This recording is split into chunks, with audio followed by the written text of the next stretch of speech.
All righty, guys. This is Jim Collins, and welcome to another episode of Journey to the Pit 362. We have a special guest on tonight, and I will allow him to introduce himself. But we are live now, and this has been a very anticipated interview. I have gotten a lot of messages and a lot of messages and some phone calls and text messages and everything else wanting to be added to the list so y'all guys can comment. So it looks like we have a very, very popular guest coming on tonight, and I'll let him introduce himself. I'm gonna go ahead and bring him on the screen. He'll be coming on in a second. There you go. How you doing, Shawn? What's up? All right, listen, guys. I'll let our special guest introduce himself and his farm name, and then we can go ahead and get this show on the road. Shawn Cooper with Stateline Gamefarm. All righty, man. This has been a highly anticipated interview, Shawn. I greatly appreciate you coming on the show tonight. I've been looking forward to it. I know I had sent you out an invite to do this. It was probably a few months ago, but Facebook had taken away my ability to do interviews, so it kind of went on a hiatus. But before we get started, I would like to say the disclaimer: all the information discussed in this interview is for historical, educational, and entertainment purposes only. None of this information is intended for any legal purposes, and all opinions are respected of the individual. So, Mr. Cooper, let's go ahead and get started, man. How we typically start, we let our guests and our viewers know how you started, how your journey all started. So let's just take it on back all the way to the beginning, whether it's 1 year old, 2 years old, or before you started in the womb. You let us know where it all started. But it started at a young age, probably 2, 3 year old. Okay. Like I said, my father had roosters and my mom's brothers had roosters. Okay. So I was kind of born into it. Kind of boring. So you consider yourself, I guess, what, second generation? Yeah, I'm second generation. Okay, second generation. So tell me this, Shawn. So when you started out, obviously, you started at a very young age. You kind of born in the environment, the neighborhood, and stuff like that, and family where y'all guys had already had gamefowl. So how old were you? Obviously 2 years old when you got exposed to the gamefowl, but how old were you when you really start to partake, in this whole lifestyle? Was it 4, 5, 6 years old when your father started having you deal with roosters? Was as long as I could go outside by myself, I was involved with them. Okay. With the roosters, I was always around. Always around them. Always around them. If I was home 24/7, I was out there. Out there with those birds, huh? Out there with the chickens. Hey, I was fascinated with them. Right. It's just something, like I said, it's in your blood. So tell me this, Shawn, what age or what bloodline or what family did y'all guys start off with as you can remember growing up? Well, there's a lot of white hackle chickens back in the 80s. Okay. My uncles had white hackles. My dad. Some brown red chickens, some docks. Oh. And the Richard Bates Hatch chickens, there's an old bloodline. Okay. Like I told you, a lot of squarehead roosters, what I call squareheads. And why do you call them squareheads? The big old straight combs, white thick heads on them. old slow roosters. Old slow roosters, huh? They were slow. They slow, heavy plumage. You hit me, I hit you type chickens. So blow for blow. Blow for blow. That's what they was. How was the confirmation on them? Medium station roosters, broad backs. Medium. Okay. Yeah. Wide backs on them. Wide backs on them. A lot of power. A lot of power. I mean, that's what they, bred for back in the old days was power. Mm-hmm. And gameless, gameless too. Right. Bottom. But, as time changes, the chickens changed.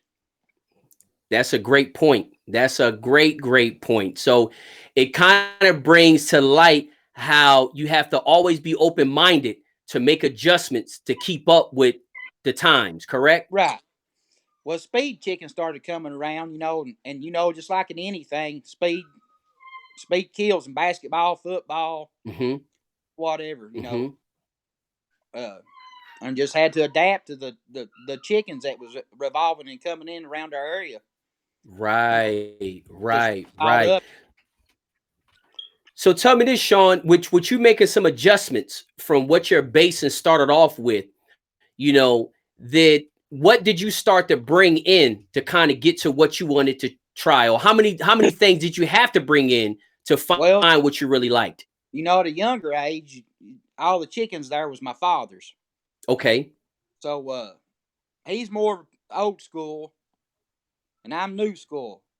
Okay. So my first chickens that I got that he got that I liked that he gave me was in 1990 was the Roundheads. Okay.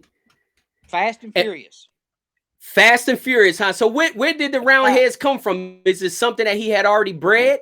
No, we went to Ivan Thornsbury in Sydney, Kentucky, and got them from him. And he got them from Hugh Norman. Uh, I believe he told us he lived 13 miles down the road from him, and when he was a kid, that's how he obtained them was from Hugh Norman. Okay. So that's how he got those round heads. That's how I got the Roundheads. So did your father breed the round heads for some period of time? He bred them for a long time, and he gave them to me, and I've kept them going for 30 years. Well, I mean, you can add it up, 1990, 30 years. Right. That's right. And like I That's said, right. they're still tall, heavy plumage, beautiful flesh on them. You just can't get no better. It's a lot of hard work and dedication. A lot of hard work and dedication. So tell me this, Shawn, when your father first gave them to you, is there any difference in how they were when they first gave them to you to the way they are now? Well, they are because I did add some blood to them Okay. to keep them, what I've called freshening them up.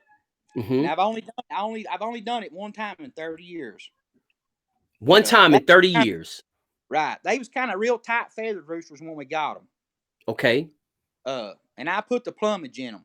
I mean, they got big Okay. tails, wide tails. A lot of them had nine. A lot of them have seven tail feathers on one side. Have had them had 9 before. Wow. On one side, huh? On one side, I have, but it's very rare. But I do. I'm actually breeding a cock now that's got one of the biggest tails I've ever seen on a rooster. Wow. Where do you think that come from? It's just picking out good selection of chickens, and breeding them. Now I've even got them coming black spurred now, and I can't tell you where that come from. They're What? so I'm getting a lot of black spurred ones. Yeah, they're beautiful roosters. Beautiful, huh? They're beautiful. And how's the station on these now compared to They're medium to tall. they are tall, Yeah, but long legs? they got long legs, but they've always been, very good, consistent medium station chickens always. Okay. But Okay. I've got a little bit more height on them in the last 15 years than what they've ever had. Mm. Mm. And that goes back to selecting good brood pullets and hens, Right. and your favorite roosters, selecting the ones you like the best of all of them. Right. So I'm glad that you talked about that because that's like the beginning of the journey there. So let's just talk a little bit about the hen, and then we'll talk about the cock. What kind of qualities and how do you pick your hens? I like hens with big tails. Okay. Hens with big tails throw big-tailed roosters, in my experience. Mm-hmm.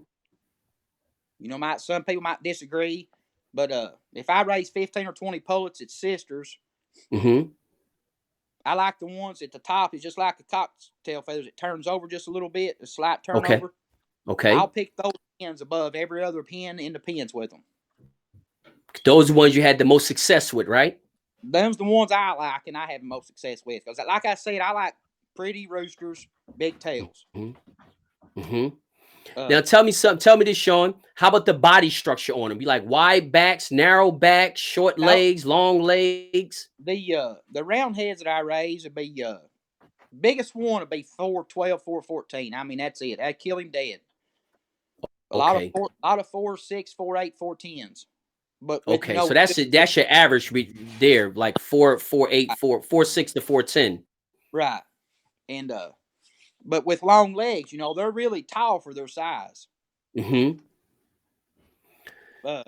And and they cross sensational with everything you put them with. And So, go ahead, Shawn. I'm sorry. They're the easiest rooster in the world to handle. I mean, it makes it very gentle, huh? Yeah, they're very gentle. Yes, they are. So yeah, with your hens, you like the big tails. You know, how about the backs? You like a wide back or kind of? Well, I mean, it just the appearance. You know, I don't go so much as a wide back because they're round heads. You know, round head. Most round heads that I've ever been experienced with are speed roosters. Okay. But you know, these here is kind of a different quality. They got the bottom, the cut. I mean, that's what really points out to them, the cut. You know, on right. They just got so many different qualities to them that makes you like them. Right.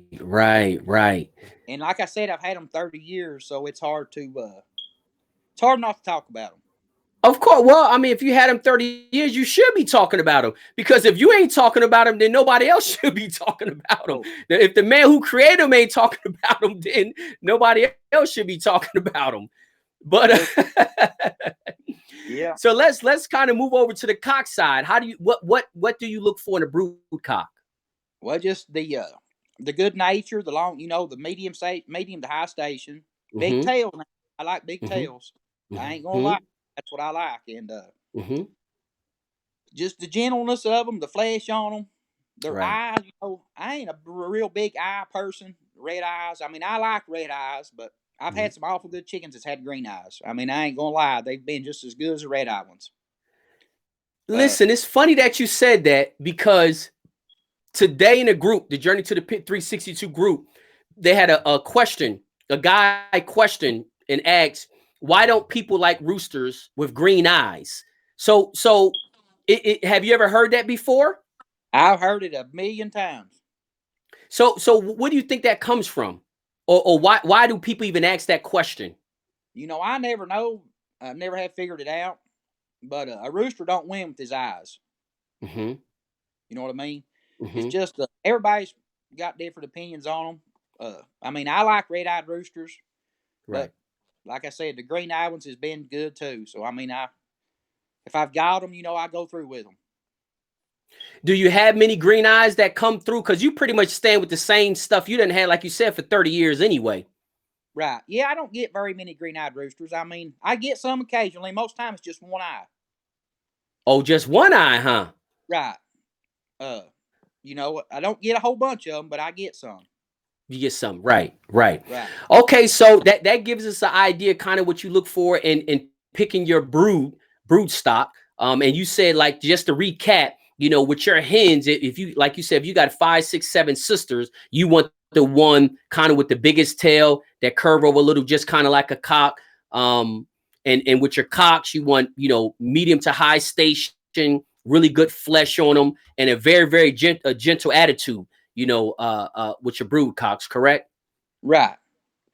Yeah, it's hard for me to tolerate those mean ones. Well, yeah, I tell you what, that is something I even tried to force myself to deal with. And I tell you a quick story. I bought a brood cock, very famous, very successful breeder. And I trust, like, I don't go to nobody's house haggling down on a price, because I feel as though you should pay a man what he feels as though his roosters is worth, or his birds. Right. I don't care what it is. Every man puts his own value. If you don't want to pay that value, then keep it moving. I don't never think you should ever say, oh, your birds ain't worth that amount. Well, you know, they his birds. So whatever price he say. So, you know, I went to a famous breeder, and not just famous, I would say successful breeder, because he produced a product that was very good. And he gave me a rooster, and I went to him because I put the trust in the breeder. If I go to you and purchase a breeding pair from you, I'm going to ask you how to breed them, you know, because you created them. You know what I mean? I think, you know, initially I came to you for a reason, and it's because I like what you have. So to me, the easiest way to do it is to ask you, okay, Shawn, I want to buy a breeding pair or a trio. What do you suggest? How do you suggest I breed? And I kind of let you pick them. So that's kind of what I did. I went out there, I bought a breeding pair from him. I couldn't afford to buy a trio. I could only afford to buy a breeding pair. And he picked it out, and guys talked all this trash about it. Oh, man, a guy sold you a rooster that he shouldn't have showed you. Sold you that rooster's short. That rooster's this, that rooster's that. Anyway, the rooster turned out to produce some really, really good birds. But man, I had to take that rooster back because he was so mean, man. He was so mean. I would travel a lot, and my wife was like, listen, I can't feed that rooster. So you're going to have to do something. She was like, you had to do something with him. But I didn't want to get rid of him because the birds he was producing was so good.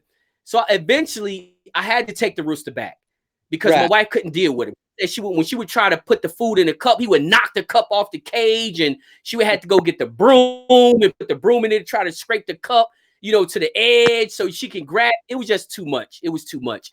So anyway, I took the rooster back, and the guy was like, what's the problem? It's like, man, the rooster's too mean. He's like, man, I told you this line of roosters, they are mean, but they will produce some really good birds for you. But man, to be honest, man, I don't have the patience, man. Them really mean roosters, even if they superstars, I had to pass on them. Right. I just have to pass on them, man, because they too much of a one hit me in my finger, and I thought he had broke my finger. He had hit me so. So I was like, you know what, man, it's a lot of good roosters out there that's gentle. That's because they mean and good. You can get some that's gentle and good. So I agree with you on that. I don't have the patience for those. I just don't have the patience for those really mean roosters, man. Right. They'll flare up on you once in a while, especially when they're in a keep sometime. They feeling real good and, they pumped up. They might, get at you. But, man, this one was like he was trying to knock your hand off, man, when you went in there to feed him. I'm like, nah, it's too much, man. Just too much for me. So you the same way, huh? You don't want to deal with that aggressiveness. Anytime you got game fowl, you're going to have to deal with it at some point. That's right. That's right. That's right. You can't totally avoid it. Right. It's just what you can tolerate. That's right. That's what it always comes down to. It's just kind of what you can tolerate. Yeah. So tell me this, Shawn, since now we're talking about brood stock, how you kind of select your brood hens, your brood cocks. Do you do natural hatch or incubators? What do you use now, and have you always used it? Well, I'll do both. I most time keep about 20 yard hens on the yard. Okay. Which I've accumulated a lot more than that this past year. I've worked so much I ain't got to kill many of them, but I most time keep about 20. Okay. And I'll steal their eggs and set my good eggs under them. I got you.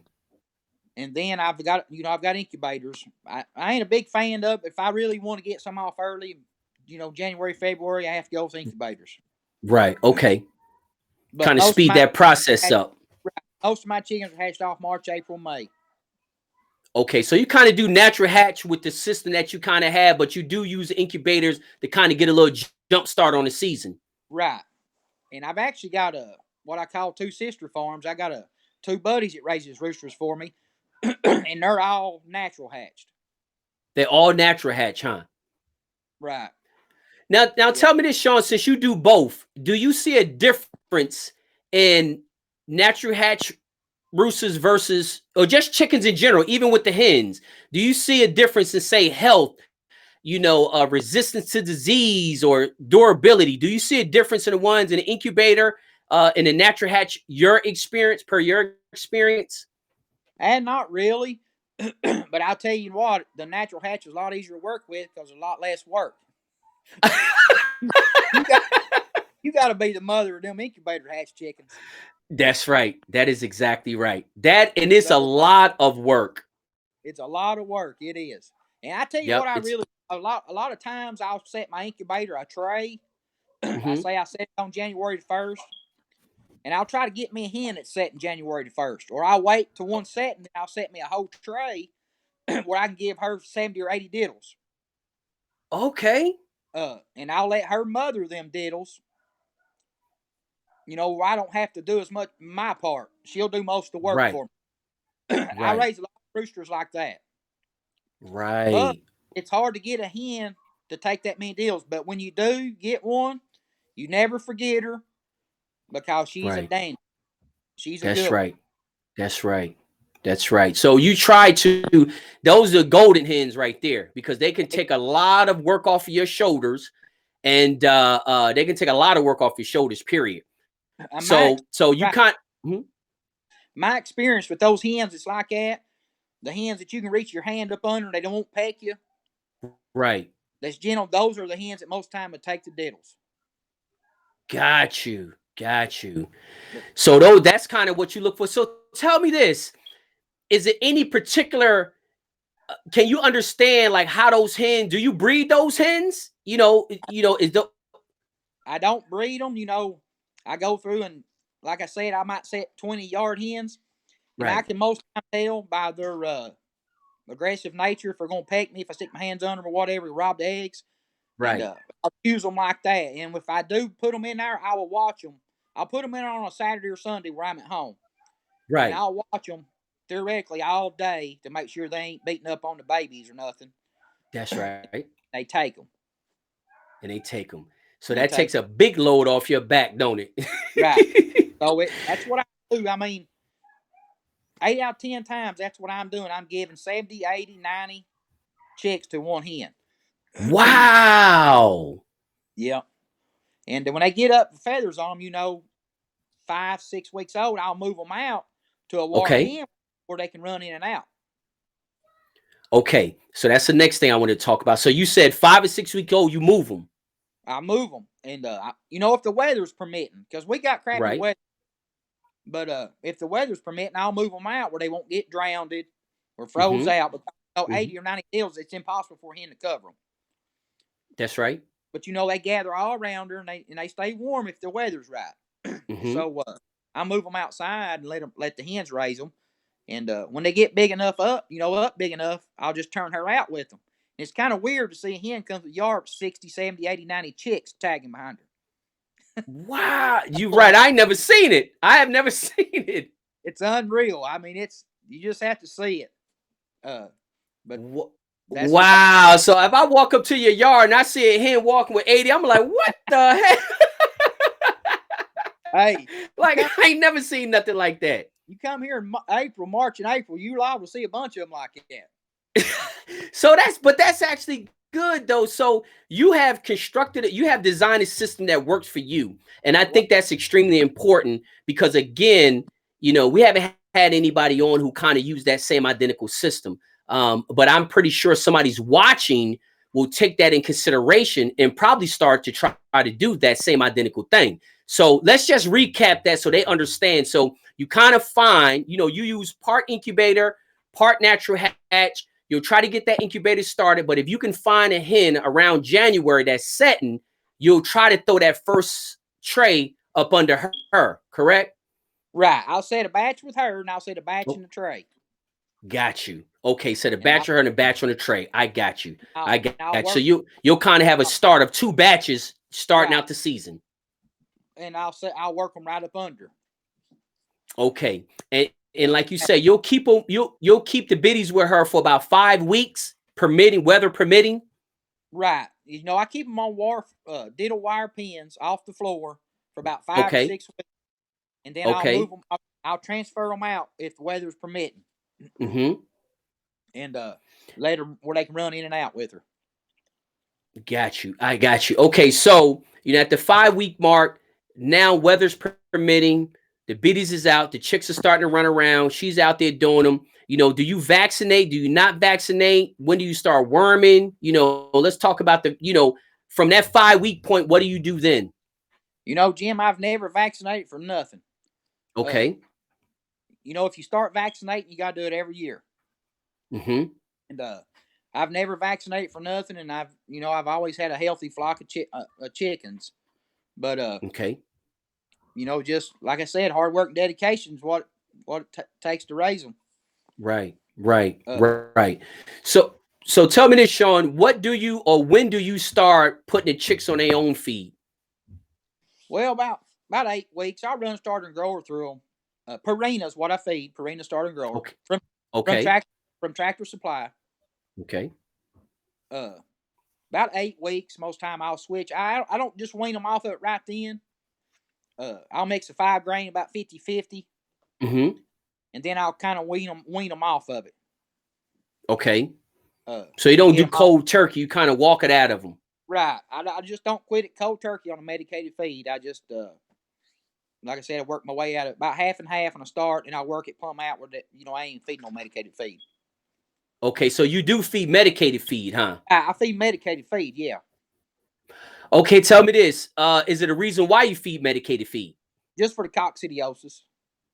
Got you. Okay. And I asked that question because I know somebody's going to ask that question, because Right. I know everybody don't feed. If you hatch them off early, and in my area, January and February, you don't have to feed medicated feed. But, as the temperature gets hot, the viruses get active, Mm-hmm. and you have to feed medicated feed. Got you. Got you. Okay, so you doing about 8 weeks. You starting to wean them off, getting them off that medicated feed, taking them to. So tell me this: as they're growing, like what is your yard feed? Far as protein wise, or do you use pre-mix or you self mix? I use a premix. The feed store mixes my feed for me. It's a Okay. 16%. That's what I feed. Okay. Yep, year round. Have you had? Okay, so you feed 16% year round. Right. Okay, so that's everybody on the yard gets that same feed. Hens, roosters, and all. Okay, I got you. Okay, all right. So as we continue on walking through, do you use tie cords, pins? Walk us through your setup on your yard and why you use what you use. Well, I got barrel pins for my stags because it makes it Okay, so much easier for me to get them out, worm them, and okay, where I work for a living, I'm limited on time of the evenings, and I can okay. take care of 100 barrel pins in 15, 20 minutes. Got you. Feeding them water, you know what I mean? Everything's fed out of Right. cups. I don't feed none of the in the barrels. I feed them in cups. Oh, My barrel pins I feed in cups, and I got about 100 4x4s. What I do, I work them from the barrels to the 4x4s, and then from the 4x4s to the strength field. okay. It's in like in a constant rotation. From So stack, you got pretty much three different setups on the same yard. 4x4s, right, barrels, and strings, right?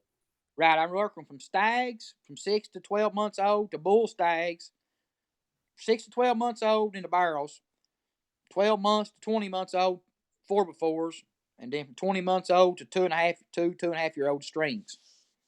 Got you. So that's very good information. So it's a constant rotation. So it's basically like staging areas. This Right. stage 1, stage 2, stage 3. That's what I got them in staging areas.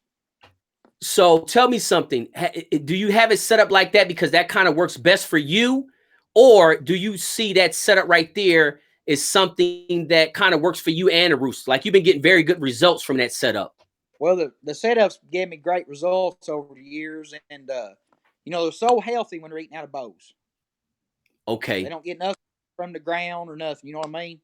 that's right. And you can cull them when they're in them barrels. If they ain't healthy in them barrels eating out of them bowls, then they ain't no good. Period. The roosters, Right. Right. Because they got to be able to stand some type of Right, bacteria, some type of dirt. If they can't stay healthy in that situation, it's like, okay, your immune system must be really weak because, right. you're not going inside the house. So, And I just don't have barrels set up. It can't rain in my barrels. I got a shed built over them. They're all under metal. oh, so tell me this. So you got them in the barrels, right? And you got Right, it. You got them under shed, like right. under canopy. Canopies. Wow. Yeah. Gotcha.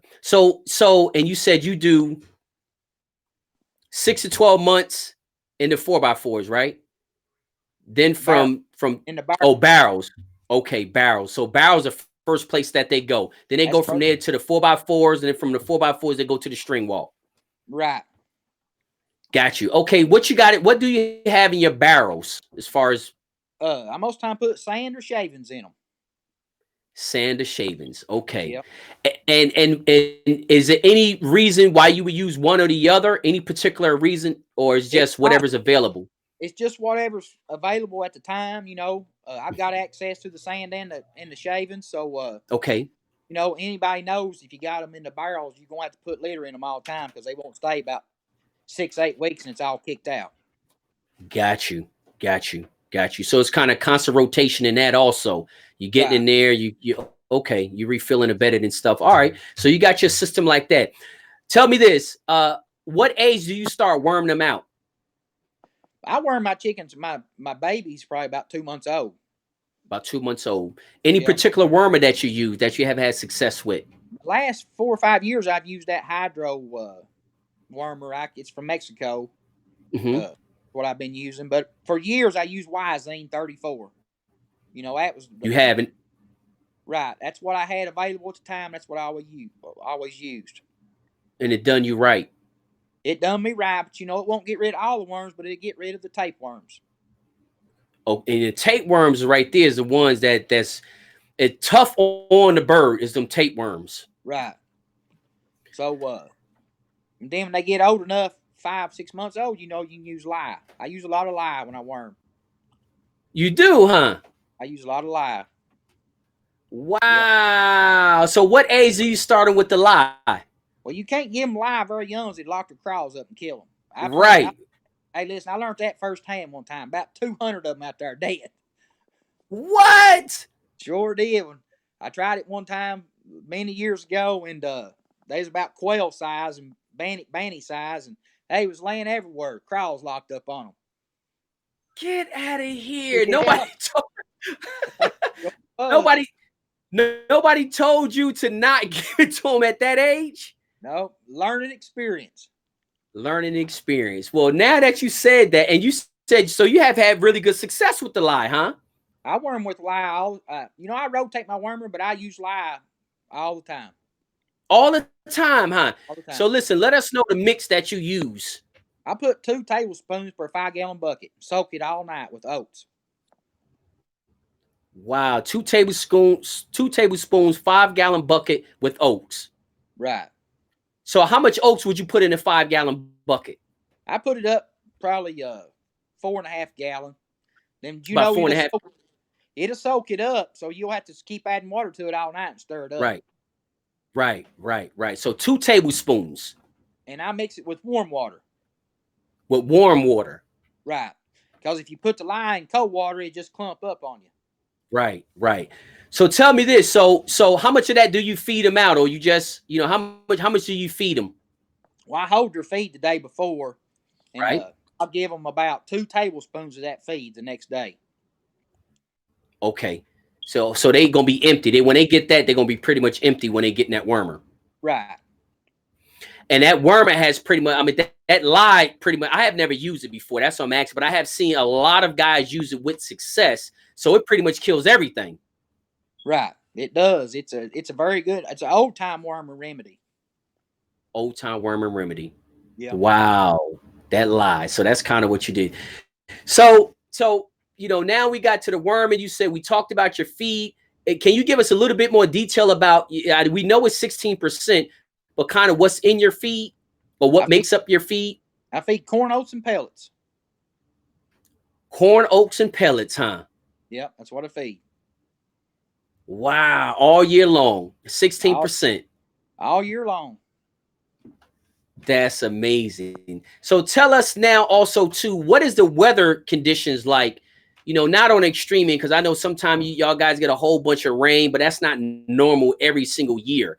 But what type of weather conditions is typical kind of in the area that you in? You never know what you're gonna get here at the bottom of the mountains. That's what it is, huh? Yeah. Like that makes it more challenging.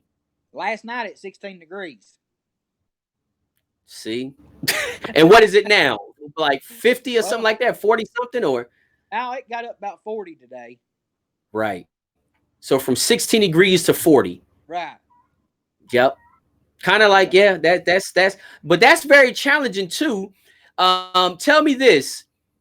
You know, I believe, and I could be wrong, but a lot of times in harsh weathers like that, they make the birds pretty strong if they can survive through it, huh?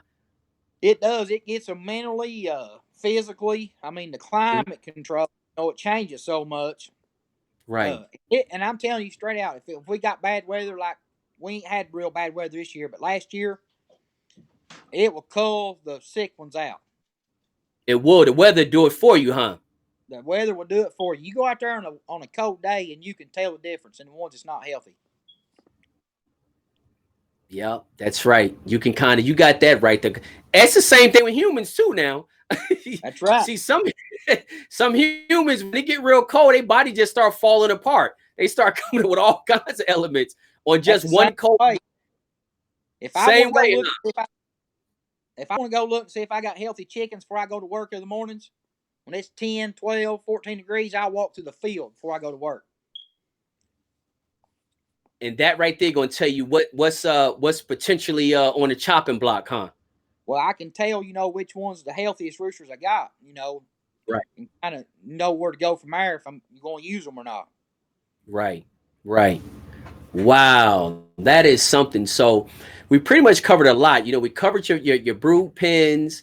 Tell me this: do you like single mate or group mate? Now, what is your opinion, or what is your thoughts on that? Well, I'll do it all. I mean, I'll single mate some hens that I like better than others, and Mm-hmm. in a lot of pens I'll put 3 to 4 sisters, full Okay. sisters to Okay. their uncle. So you'll do hens to their so nieces to uncles, right? Nieces to uncles, and aunts to nephews. Okay. Now, do you do anything other than that? I breed half brother and half sister a lot. I have had success with that. Half brother and half sister. Half brother and half sister. Tell me this. What you maintaining a line for 30 years, that's basically what you done for 30 years, huh? Right. And I bred a lot of great grandfathers to great granddaughters. I mean, I go way down. I mean, it's just whatever fits in anybody's system. That's what's worked for me. Is a lot of different breedings and experimenting. Mm-hmm. But I keep my genetics stronger breeding 3 and 4 different directions. Mm-hmm. But kind of still in the same family, right? Right. The same family. They're all kin. Right. Right. I can keep my plumage, my flesh, my health by spreading the family out, but still be able to breed it together. That's right. That's right. So tell me this, Shawn. So do you feel as though, from years of experience, do you feel as though some lines can withstand more inbreeding than others? Or Well, if you ain't got good ones, when you inbreed them, it'll show up. got you. So you do kind of recommend that, huh? Oh, if you want to test them, you can. I mean, that's going to be the test, Right. I mean, I've bred them before and not had no success at all out of certain chickens, like half brother, half sister, uncles and nieces. They actually go downhill instead of uphill. Wow. With some lines, huh? With certain lines, that you've obtained from somebody else. They're done bred out, in other words. Nobody how to keep them. Right. Right. I have had that same situation, and I have seen the same thing. Inbred them one time, and the birds just was like trash. Like you didn't even know if they was like this. Well, like, where did those things come from? You like they have no resemblance of nothing. Like, where did they come from? And you're exactly right. That's like a big indicator of get it out the yard, basically, because it's so unpredictable. It's so unpredictable. And I personally believe every line should be able to withstand some inbreeding. If they can't withstand no inbreeding at all, I mean, I just think it's a problem. And again, that's a hot topic. A lot of people don't, believe it and stuff like that. And a lot of people believe in the scatterbred, just breeding best to the best to the best to the best. And sometimes depending on what sports you in, that don't always work, because to me, there's no predictability. If you constantly just breeding, that's just my opinion, though. I mean, I've tried the best of the best numerous. I mean, numerous times. Some roosters is ace roosters won't throw nothing worth a plug nickel. Right. You can breed his full brother that's an average rooster, and he throws better than average. Mm-hmm. Mm-hmm. So it just finding the right nick and luck. I mean, it's just a lot of trial and error. Right. And there's a lot of experimentation and selective breeding and stuff like that also, too, huh? Right. It is. And it's just, like I said, when you get a good family, you can inbreed them. But if you don't get one, I know from experience. I mean, my father's had them before. He had certain trios that would throw better than average roosters all the time. You take the offspring and try to duplicate them and got nothing. Could never get nothing. No, never get nothing, huh? Never. I mean, just rock bottom rock bottom roosters. There was nothing there to be made. They's done bred out. That's what it is. The same thing happened to me. And I tell you, it was with some expensive roosters too. The roosters was good, but man, I tried to breed him back to his mama and it was just straight trash. Tried to breed half and half and it was just more trash. I'm just like, why is these roosters so bad? I mean, it's just like horrible. They was done bred out. Whoever you got them from, he could keep getting them, but he made sure right. He made sure you couldn't keep getting them. that's exactly that's exactly right. He kept a revolving door customer, huh? Because I'm just like, man, these things are trash. I mean, they was literally trash. I mean, as far as even the health, the durability, the bone structure, they came out weak. It was just bad. But again, I have had success with half brothers and half sisters. I'd like to do fathers and daughters, at least to concentrate the blood, and then do half brothers and half sisters from that. But I guess, and my point was, I just kind of wanted your opinion on, do certain bloodlines, can they take inbreeding versus others? And you kind of feel the same way. Some of them just can't. Just can't. There's no way. They're done bred out. They done been bred out. Yep. So tell me this, Shawn, and not to kind of recap, but you said you had a couple other different lines. You had the one line that you've been dealing with for 30 years, and you had another line that was like 12 or 14 years. What other line is that you like or that you have? I've got some flary eyes that my daddy gave me in 2000. Which I've had them 20 years. Okay. He got them from the late Scott Gay. He had them since 1959. Wow. I've still got those chickens today, and they're as good as any chickens I've ever owned, but they're real hard to tolerate because they're high strung. They are, huh? They're real high strung wild nature chickens, but they'll grow on you because they do other things where they're supposed to. Right. So tell me something. Do you ever cross them into your 30-year-old line, or is just something you keep all three separate? I've crossed them into everything. I mean, they do good on the round head. They do good, huh? The hatch, the other types of grays. Right. They're a great crossing family. That's why I kept them for 20 years. They're ugly. Right. They ugly, huh? Why they ugly? Why you say they ugly? You know what a Polish chicken is? No. It's got the feathers comes out top of his head. Oh yeah, got it all down like this. Hey, that's what they look like, except the grays. What? I gotta go. You gotta send me a picture of those things there. I gotta see one. They're just a weird chicken. They're so flighty too. The hens are flighty. So you're used to me being here, but if I brought you here, when we walk by them, it'd be like quail trying to fly out of the pen. What? Yeah, man, they're flighty. Yep. That is so funny. You got to send me a picture of those, dude. That's so funny. So tell me this, Shawn. I know when we talked earlier, I kind of wanted you to give us a little, talk about a little bit of the history also, because I know, everybody like to hear the systematic parts and stuff like that too. But I think it's also important to talk about a little bit of history, because there's a lot of guys out there that have birds and they don't know where they came from. I'm not saying they don't know directly where they came from, but I'm saying the history of the line that they have. So we were talking earlier. And tell me a little bit about those old school lines that we were talking about earlier that you said is way, way, way back. The old square heads. The old square heads. But you was telling me about a line, that where the square heads I think come from. Right. The Lowman white hackles. Okay. The North Britons. Okay. The Kearneys. So where did those lines come from? They're all white hackle chickens. Every one of those is white hackles. All of them are white hackles. So tell me this. What birds today you think came from those lines right there? Lord, Jim, I don't know how I could possibly, I don't know if I could even say, I don't know anybody in my area that's ever kept them and kept breeding them. So, I mean, I couldn't tell you. Albany's is probably carrying a lot of white hackle blood in them. The Albany's? The Albany's. Yep. So So tell me this. Tell us some of the characteristics that those old school birds had. Well, it just broad backs, square heads, medium size, power cocks. Power cocks, huh? They stand blow for blow, huh? Blow for blow all day long. They'd stay there All day long. and yes, they was just old school stuff. Right.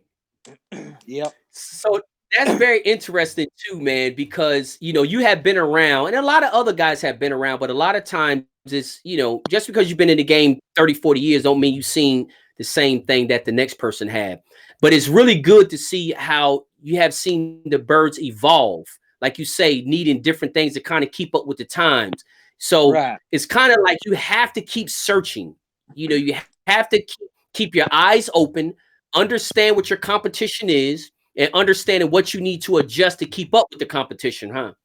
Right. Yeah, it's just, it's like everything else. You got to keep elevating your game to stay with them. If you can't Right. beat them, you got to join them. That's right. Yeah. You got that right. You got to stay with them. But, everybody needs to test different fowls to see what fits their circumstances and what they can feed Right. out and train. Right. Because all chickens ain't for certain people. That's right. That's like the mean ones. The mean ones ain't really for me, and the mean ones ain't really for you either. Some guys, the guy I got them from, he had a whole yard full of mean ones. I couldn't do it. I couldn't do it. It's too much, man. Too When much. that rooster hit me in my finger, dude, I'm telling you, he hit me so hard. It's like he broke my finger. I'm like, this rooster just broke my finger. But he hit so it was amazing that little bird hit that hard, man. But again, like you said, they will. And I know, when you work on them and they feel good, they're going to have that spunk to them. You're not always going to be to just stick your hand down there and grab them. It doesn't always happen. And then when they hit you, don't mean they're a completely bad rooster. It's just sometimes, that's what they are. You can't forget they are still a cock. They're still a cock. They got a lot of testosterone in them. Doesn't mean when they do nail you that they're a bad rooster. You just don't want the ones just trying to tear the fence, the cage down, man, to get to you. Right. Yeah. So Shawn, tell me this, and I know we can't really compare, but coming up in your days when you were younger, man, how do you think the birds are today? Do you think they're healthier, stronger, more durable? Do they live longer? What is your opinion as far as how it was when you were growing up? Well, they're probably all above you just said because back in the day, a lot of people didn't have the knowledge that they have today on the roosters. Right. And the roosters are better than what they was in the 80s and 90s. They are, huh? In your opinion? They're better in my opinion. But and you have and nowadays people's got more of a selection than what they did back then too. Got you. So when you got more of a selection, you can get better roosters. Right. So tell me this, Shawn. So we talked about this a little earlier too. We talked about the 362, and I was explaining to you, how I came up with the concept of the 362. We know in our sport, in our culture, everybody with chickens is not a rooster man. I tell people that just because he got chickens don't make him a rooster man. You know what I mean? But in your personal opinion, from your thoughts, how important is that 362? If you ain't got health, you ain't got nothing. That's right. It's health is the number one thing. Health is wealth, basically. Health is the number one thing, that's for sure. Number one's health. You got to have the fowl too. Can't leave them out. If you ain't got the fowl, you ain't got nothing to begin with. So you got to find the fowl that best suits you and for your situation. Mm-hmm. You might have to go through 3 or 4 families to get what you're looking for and what suits you. But the health, if you ain't got the health, you can't expect them to do nothing else. Got you. So, and that's, again, like I say with the 362, that's really what it was all about. Some guys kind of rebelled against the concept of the idea, but the only thing I was just trying to tell them is I think you know, it's also time for us to start highlighting what's the backbone of this whole culture. You know, the backbone of the whole culture is not decided in 3 days. The backbone of the whole culture is everything that we talked about tonight. Your brood pens, how you do your biddies, how you take care of them, how you worm them, how you select them, you know, all of that, you know, how you rotate them out from, you know, from barrels to pens to, and having a reason for each of those stages. All of those decisions are decided in the 362. They're not decided in the last 3. And everybody that comes on that are successful in their own right have all did things different. You know, have all did things different. And I think that's what's extremely important, because I'm pretty sure back in the 80s, like you say, the lack of information and the lack of guys wanting to freely give information, it was a lot more restrictive back then than it was today, huh? I mean, that's the guys, the same old guys dominated week in and week out. I mean, they same guys. Right. Right. If somebody else ordinary got in, it's like to hit the lottery. Because they didn't have the knowledge, was it? Yeah, unexpected. Unexpected.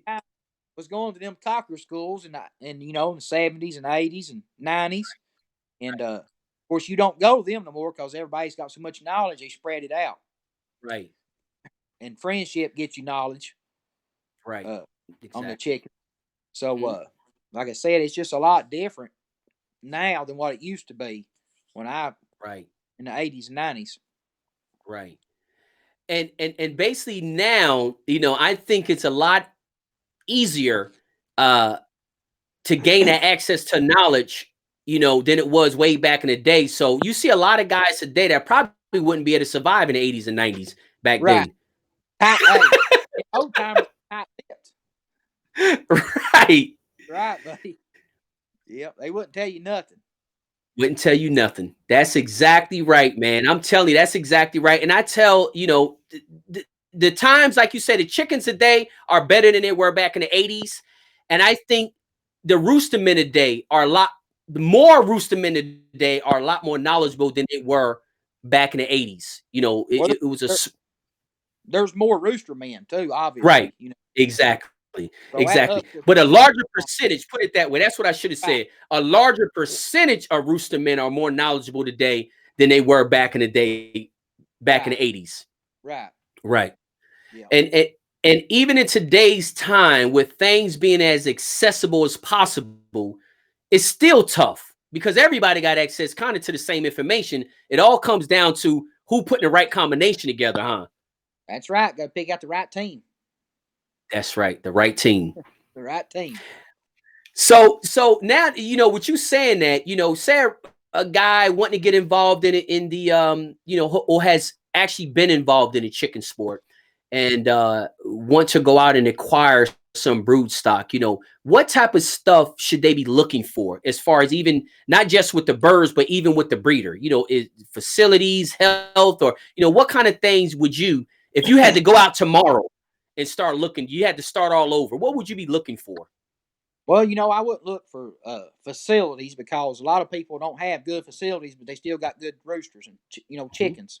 Mm-hmm. Because, you know, it obviously probably couldn't afford good facilities, but they got good chickens. Right, right. Health, you know, if I'm going to go for health. And I like to know that I'm getting a winning lines if I'm going to get new chickens. Right. And, you know, if you're going to ask around about so and so, how they've done back in the when it was legal, right, to get the winning lines and go from there and go pick them out. I mean, I like to go pick them out myself. Right, right. You know, I can call Jim Collins and tell him send me a trio of his best. When I get them, I might not like them because, you know, I didn't get to see them firsthand. I'd rather pick them out myself. Got you. Right? That's kind of what I learned too. Not saying that Jim Collins wouldn't send me no good chickens, but it's like you going to Walmart, you want to pick out your tennis shoes. Right. Well, yeah, I mean, I learned that. I mean, again, the chickens the one I, like I said, I had to take back because he was too mean. When I went back the next time, he let me pick which one I wanted. And the one that I picked was nothing like the one that he sent me. you know, and it still produced good birds for me. But the Right. one that I picked wasn't like the one that he sent me. So again, they were both good birds. We just had two different tastes. You know, he Right. sent me what he thought was what he liked. But when I went to his house and I picked out what I wanted, it didn't look. I ain't gonna say it was way off, but it wasn't the same rooster as the one that he sent me. Right. But plus, you know, when you get those chickens, you can do some modifications to them on breeding them. If they're good Right. chickens, if you can breed them, line breed them, Right. you know, any way you want to, and see if you can fit them, get them to fit your system or what you like. That's right. Even if you got to put a little different breed into them, Mhm. maybe to calm them down, or put more power into them, or speed Right. them up. You know, So tell me this, Shawn, I got a question. Do you, when you picking a brood cock, you told about the station, you know, how you kind of like them and all that. Tell me this, have you ever bred a short rooster and he produced something that wasn't short?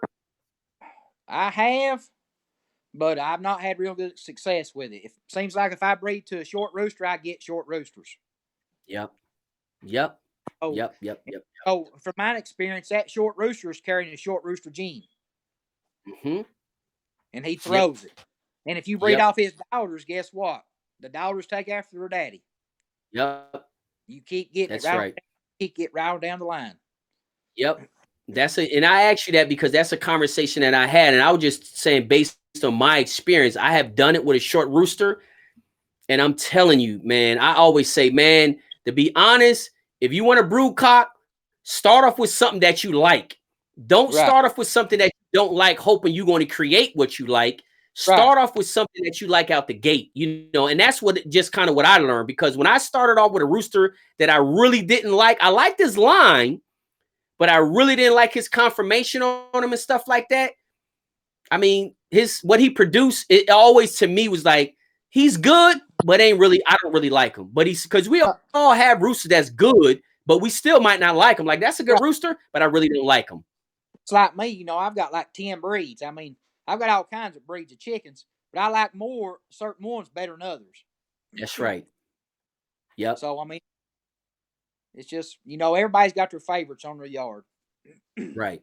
That's exactly right. And I think every bird on his yard, it should serve some type of purpose. Or I'll say every line on the yard should serve a purpose. That's the reason I got like 10 lines, because for certain things I use certain chickens for. Okay. Uh, you know, some years I might breed heavier. I might breed more roundheads than grays, or the next year Mm, I might breed more hatches than roundheads, or more kelsos than radios, or vice versa. gotcha. Gotcha. And all of those lines got characteristics. You all know what purpose Right. that they serve, You know, basically. if I'm wanting to make a 3-way cross, I need 3 breeds of chickens. That's right. You know, for certain things, you know, I breed 3-way crosses: hatch kelso and gray, or Right. hatch roundhead gray, or hatch kelso and roundhead, or hatch claret and roundhead. Uh, Right. and you know, you got to have them chickens to be able to do that. And Shawn, that since you have said that, tell us how you do your three-way crosses. Like, if you set your brood pin up for a three-way cross, what would it look like? Just for an example. Well, I mean, I might put a roundhead cock over hatch gray hens, Okay, got you. or I might put a claret cock over roundhead gray hens. Got you. Uh, Okay, so the hens are basically, so you pretty much take like a pure cock and put him over crossed hens. right. Got you. Okay. Yeah. Okay. Because I know that that's very I mean, I hear a lot about the three-way crosses, and sometimes I think people do them and they don't really know what they're doing. They just go ahead and do it. I just kind of wanted your opinion if you did the Right. pure cock and crossed hens, or pure hens with a cross cock. So you kind of use a pure cock and a crossed hens. Right. You know, I do a lot of breeding. I breed 3/4, 7/8, 15/16. Okay. Uh, I mean, I breed so many ways. My book in there, you can't get another toe mark in it. I used to, I used to, because I mean, it's just weird. You got so many chickens, and you try to maintain so many of them to keep them good. Right. Right. And like I said, some years I might breed a lot more of the roundheads and radios, and I might breed the hatches and the kelsos, or the grays, it just depends. Mhm. If I get down on brood chickens, I try to keep 3 or 4 brood cocks of each type. You do? And, Okay. right. And you know what that runs into? A bunch of pens. Right. And Right. a lot more maintenance. A lot more maintenance. You got that right. So it's not an easy job. Roosters ain't for everybody. You got to Right. love it. Got to have it in your blood. Mhm. And just because you got chickens don't mean you're a cocker. I keep That's telling right. people that.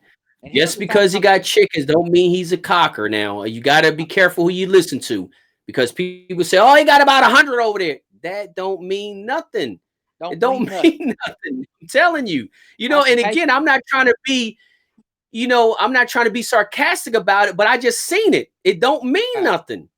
And another thing, a rule of thumb, which it's always went by me, it's hard to be both a feeder and a breeder. Right.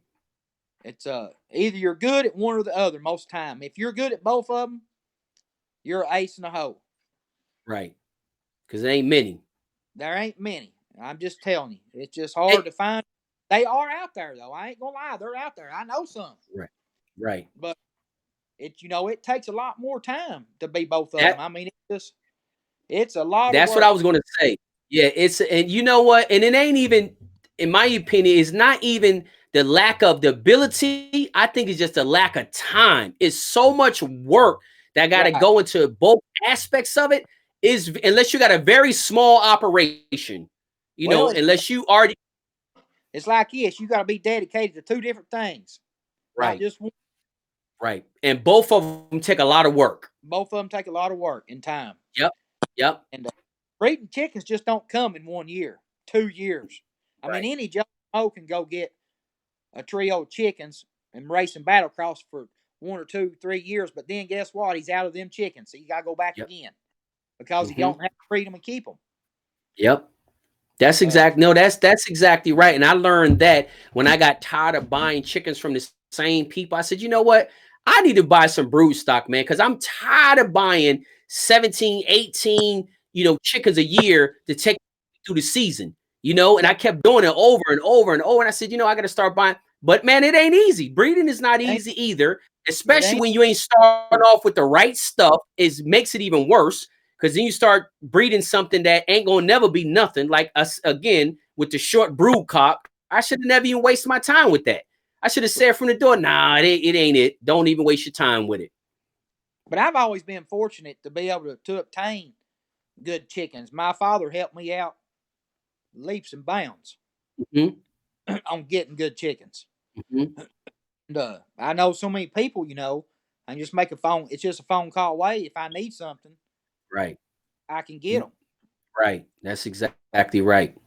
So it's just. So you ain't. I've always been fortunate, very fortunate, to have good chickens. Right. That's right. Well, you know what, too? I also think that's a result of who you are as a person. Because I'm pretty sure there's other guys out there that know the same people that but they can't pick up the phone and call those same people to get exactly what you can get. Right. And I think my way from California, Texas, Oklahoma. I mean, you're just phone calls away. If I need something, chicken wise, hey, we'll send it to you, buddy. That's right. That's right. And again, I think that's a point that we need to highlight too, because it's not just the fact that you know those people, it's the relationship that you have with those people, which in turns is who you are as a person. Everybody can't get something from that same person just because they know him. And I think that's a part a lot of times people overlook, because they're like, oh, that guy gave you that chicken. Like, yeah. Oh, I've been knowing him longer than you. He never gave me nothing. I mean, and I'm pretty sure it's people that know the same people that that same thing has happened to them. They might have gave you something, but they won't get that guy over there nothing. And that's why I think also too, everybody with chickens ain't cockers, because cockers also, it's not just only about the chickens. It's who you are as an individual, as a person. Are you honest? Are you humble? Are you trustworthy? You know what I mean? It's other characteristics that come along with that name cocker, because it's used so loosely these days. If you got 10 chickens in your yard, all of a sudden now you're a cocker. Right. Bad characteristics about yourself as a person, but you got 10 chickens in your yard, you're a cocker. I'm like, you're not really a cocker. because there's some rules to the game that you can't, you know, that you can't really apply to yourself. So, Right. but like I said, I think we covered, man. You know, this has been pretty good, man. Do you think it's something that we need to go over? I think we kind of covered everything. You know, covered that history, covered your routine. Go ahead, Shawn. All these guys that's watching is going to ask them if any of them knows what a tartar is. Okay, let's talk about it. Remember what I told you earlier? The tartars, the black chickens. Right. I just want to know if any of them, if they don't know, look them up. That's an old bloodline. Tartars. So what other bloodlines can they look up? Because they're going to probably post it down in the comment. Well, I mean, them North Britons is old ones. You know, a lot of people don't know what a North Briton is or a Lowman. Oh, you told me 4. The Tartars, the North Britons, the Lowman, and I think the Morgans, wasn't it? The Morgans, which Morgans is still around, you know, and pretty a popular breed in certain areas. Right. That's why I know about those, because they still around, kind of. Right. But the Gleasons, all those chickens like that was around when I was a young boy. Yep. But the Wisconsin Shufflers, the Cottontail Shufflers, the Warhorse is now today has changed. You wouldn't believe it.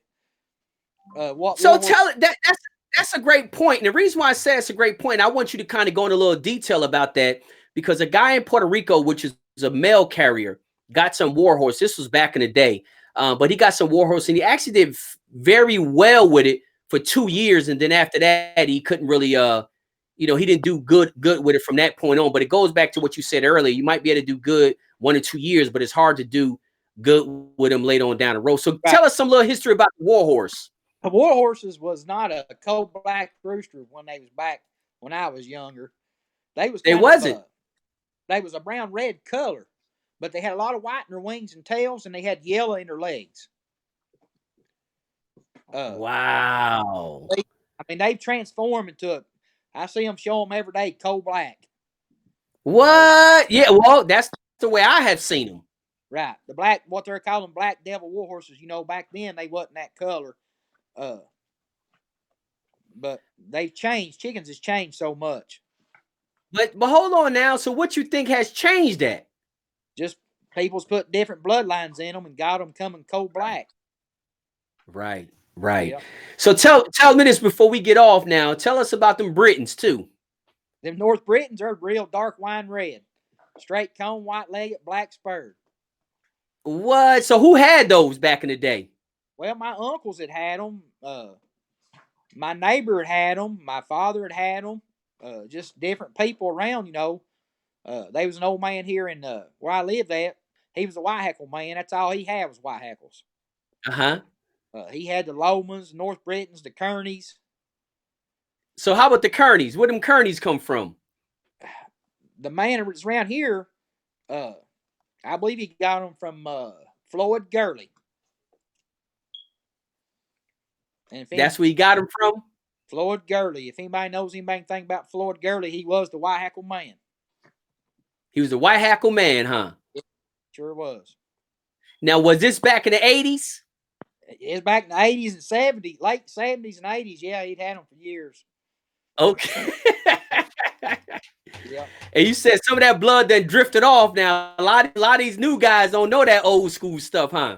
They don't know the old school stuff. They sure don't. That was the meat and potatoes of the sport back then, huh? It was.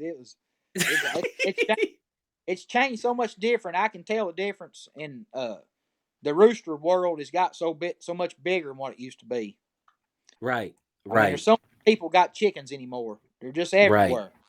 Everywhere. You got that right, man. I mean, you got that exactly right, man. There's so many cockers, you know, and it is something I had talked about before about people don't realize the economical impact that we pump into the economy. We spend a couple $100 million a season buying brood stock.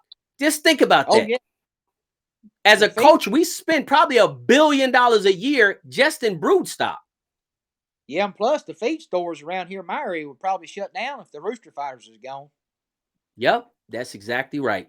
That's exactly right. And that's how it is in a lot of different places. That's the same thing happened in Puerto Rico. You know, that's why the governor had to step in and sign that law, because they're like, listen, without this sport, we done. I mean, it's 27,000 people that get employed by this industry.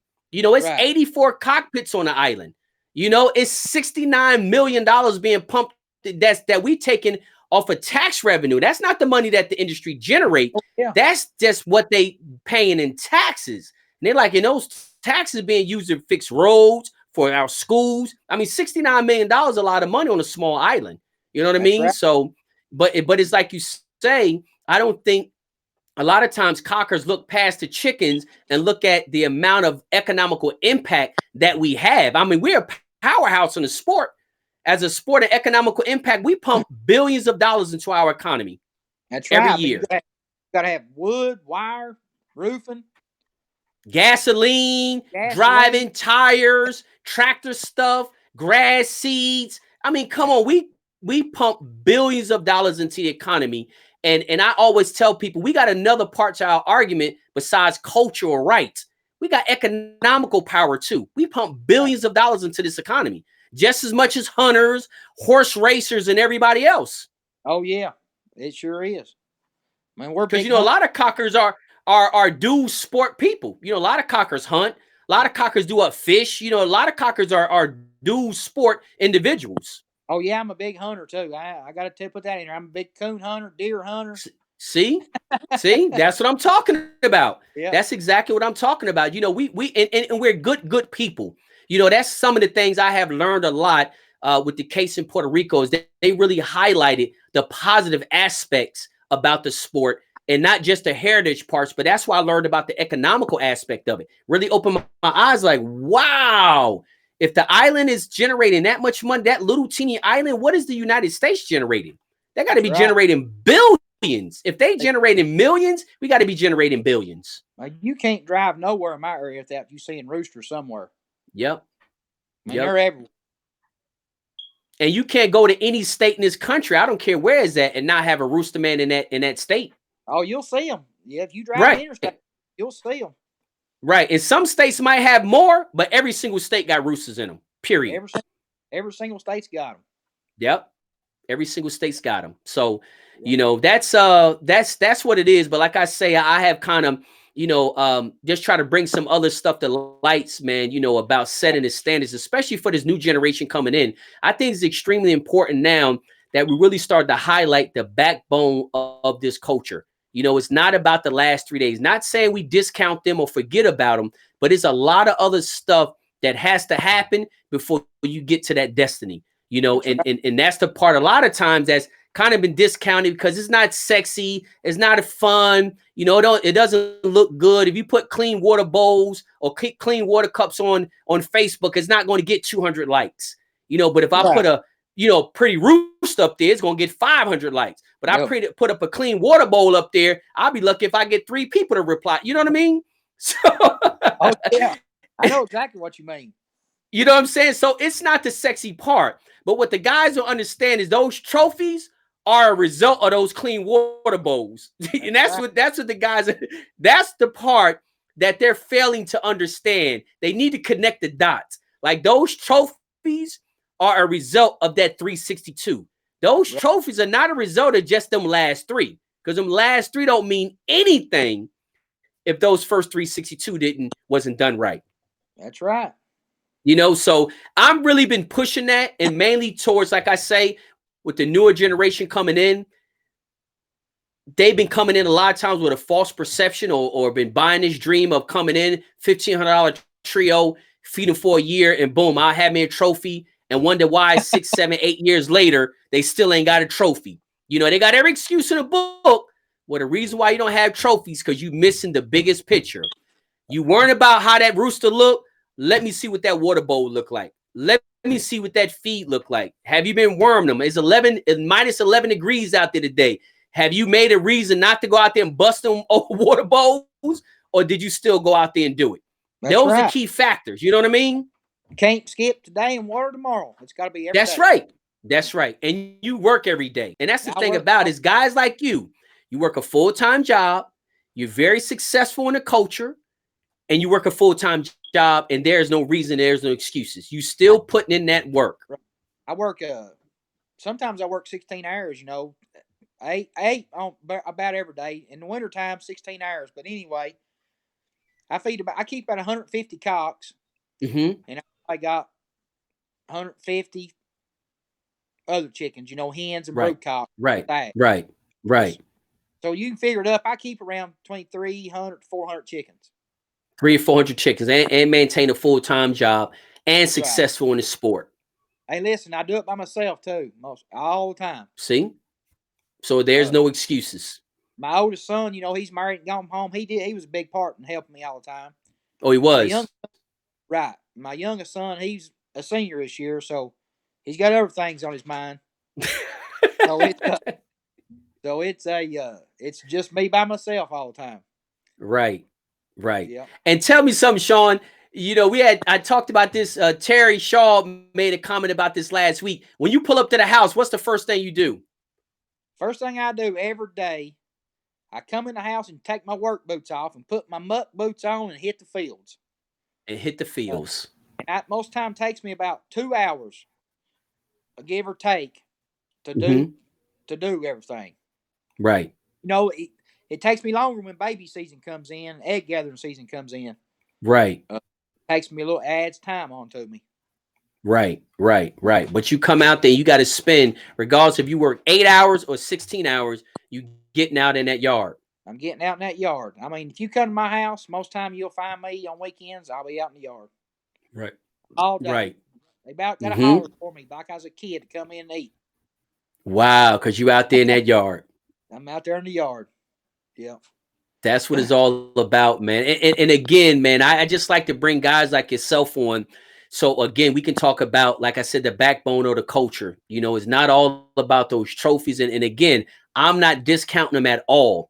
But I have just seen from my travels, people just putting too much energy in just one aspect of it and wondering why they're not successful. You know, and I keep telling them, listen, man, you can go out and buy all them chickens from all those famous people all you want. If you're not getting that other part right, it does not matter at all. No, it just doesn't matter. If them feathers ain't shiny and them heads ain't red, guess what? You ain't the last three don't make a difference, do they? They don't make a difference. I'm telling you, you can tell. You go from one farm to the other. When them feathers are glistening, shiny, and go one is dull, dingy feather, and you tell me the results down the road. See? You want to see it, ain't you? Firsthand, I've seen it thousands of times. So nobody got to convince you how important that 362 is, huh? Don't nothing. I mean, I can pull up and tell within 20 minutes on the yard. You know, like we've had a rainy season. I can't stand muddy cages. I mean, I spend a lot of money on it, but I get hay and straw, seems like constantly to keep them out of the mud. Right. Because I hate muddy chickens. Right. That's right. You can go on people's farms and it's muddy and rainy. Guess what? Standing in the mud. Yep. That's exactly right. And it's kind of hard on your birds too. But you go figure. How would you like to be standing out there in the mud? Right. Exactly. That's where that work comes in that. You got to have respect for them chickens just like anything else. They shouldn't be out there in the slop bucket like they're a pig. That's right. If you're going to treat them like that, I mean, you shouldn't expect nothing no better.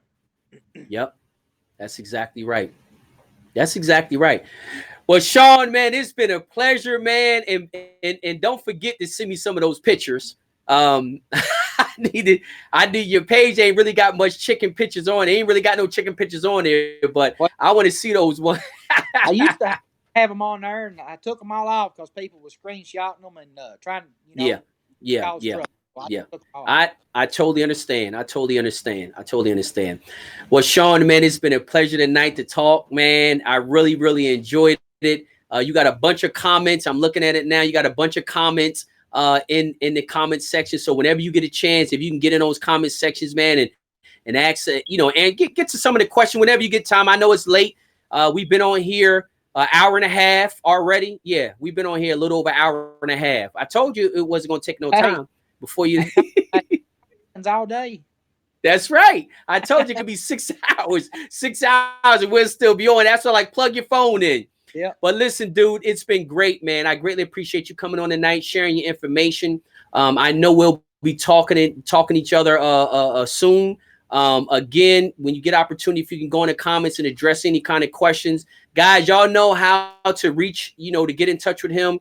He's tagged in this interview. So if you have any questions you might want to DM him or PM him about, I'm pretty sure he'll be open to that. But like I say, that's pretty much it, man. I always close out with these 3 phrases, which is always stay focused, stay positive, and we'll all stay blessed.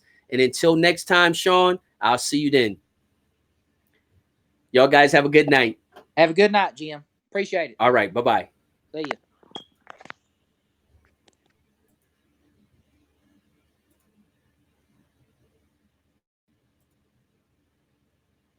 All righty, guys. That was it for the night. We had a very, very good show. And I hope that you enjoyed it. We talked to Shawn Cooper with Stateline Gamefarm, and it was a great interview. A lot of good information. I hope that just trying to work through all these screens here. I hope you enjoyed the interview. If y'all guys got any questions, remember to post them in the comments. A couple of things I want to talk about before we get off here. One, I will be uploading this video to YouTube. So Journey to the Pit 362 Universities on the YouTube channel. Make sure you go over and subscribe. Also, too, I'll be uploading the audio to the podcast, the Journey to the Pit 362 podcast. So anybody who cannot watch it through video because of data issues or Wi-Fi connection, anything like that, you can hear this interview on a podcast. You can go to Anchor or Spotify. So there's a couple different podcast networks out there that you can listen to Journey to the Pit 362. Other than that, guys, it's been a great night. I'm happy that we all joined each other. I hope you enjoyed it just as much as I did. And we have some other things coming up for next week. So make sure you follow my page. I can't accept email friend requests, but if you need to get in touch with me, you can send me a message. But I'll be hopefully next week. I'll be interviewing one of the guys from Peru to talk about their march. They had about 80,000 people, from what I hear, in the march today. And Supreme Court of Peru will be making a ruling on the 25th if they will ban cockfighting in Peru, or if they will allow them to continue to practice and preserve their cultural rights. So I'll be talking to somebody hopefully on the 25th, which is next week, after the court ruling on that. Also, too, I'll be announcing what our next week guest is. So I'll be putting that up probably by tomorrow. I'll put that up and let you know who the next week guest is. And that's pretty much it. So make sure, if you're not on my friends list, make sure you follow me. Journey to the Pit page. Like I said, I'll keep the updates on that. Anybody who's an admin of a group, if you would like for the interviews to be streamed within your group, reach out to me, and we'll talk about it in the messenger of how I can make that happen. But I will be able to live stream the interviews, not only from my page, but I can live stream them in particular groups. So if you're an admin in a group and you would like for Journey to the Pit 362 to be live streaming a group on Friday nights at 9 o'clock, along with the rest of us, just let me know. We'll try to make that happen. But again, it's not going to be in all groups, groups that got a bunch of spar videos and all that kind of stuff. We don't need the negative attention. So believe me, I'll go through the group and kind of see what y'all guys are talking about. But if you are interested in it, let me know. But pretty much that is it. We had a great night. Have a good night. Remember, stay focused, stay positive, stay blessed. And I'll see y'all guys next week.